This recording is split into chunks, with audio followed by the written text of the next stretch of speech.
Hi kids, ஒரு hi-fi M எப்படி எழுதணும்னு பார்க்கலாமா?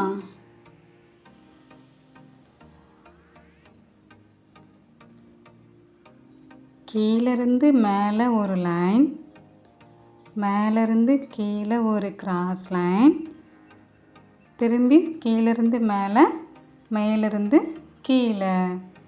எம் இன்னொரு டைம் போகலாமா? கீழிருந்து மேலே ஒரு லைன், மேலிருந்து கீழே ஒரு லைன், திரும்பவும் கீழிருந்து மேலே, மேலிருந்து கீழே. எம் என் கூட சேர்ந்து சொல்லுங்க. கீழிருந்து மேலே ஒரு லைன், மேலிருந்து கீழே ஒரு கிராஸ் லைன், கீழிருந்து மேலே ஒரு லைன், மேலிருந்து கீழே ஒரு லைன். எம் அவ்வளோதான். யாருக்கெல்லாம் பலூன் பிடிக்கும்? தேங்க்ஸ் ஃபார் வாட்சிங்.